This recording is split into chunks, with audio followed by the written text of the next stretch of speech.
Hey, Chad, I was curious. I mean, there's a chance you guys could be away for a while. You're not sure what to expect. Have you thought about what you're going to pack to take to the bubble yet? And if so, like, what are you thinking about bringing in terms of clothes and I guess like things to keep you busy? Uh, Plenty of suitcases, as many as I can carry, I'm sure.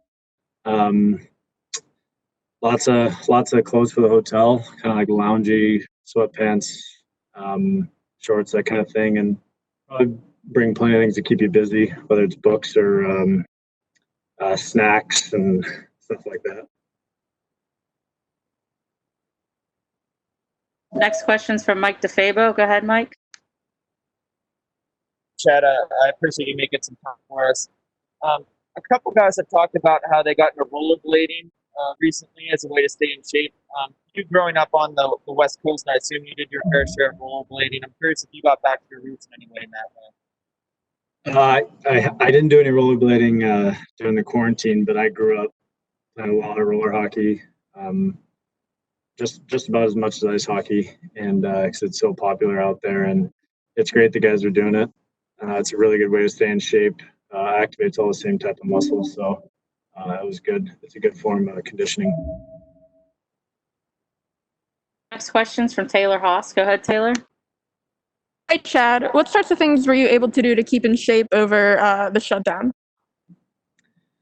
We had to buy a few things, like an exercise bike. Was able to borrow some weights from a trainer back home, and just kind of make the most of workouts in our spare bedroom and driveway. Um, a lot of body weight type stuff. Pretty much just as much as we can with what we had. And our strength staff was really good about trying to drop certain workouts that would adhere to all the equipment we had.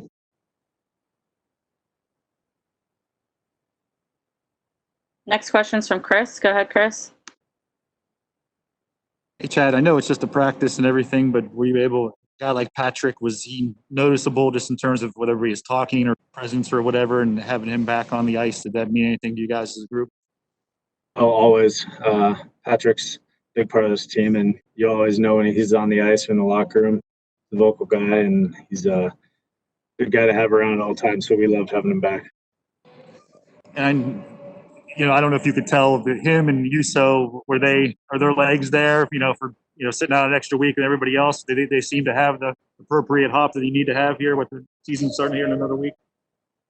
I thought so, yeah. I thought Yuso looked really good too.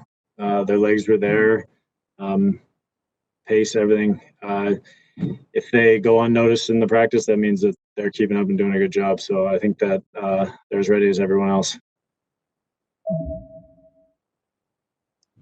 Next question from Seth. Go ahead. Hi, Chad. I guess there's something of a relaxed dress code for this tournament. I'm just curious, how do you feel about that? I mean, do you like wearing a suit and tie to the game? Would you prefer maybe be a little more casual? Just what's your thoughts on, I guess, that unique wrinkle of all this going on?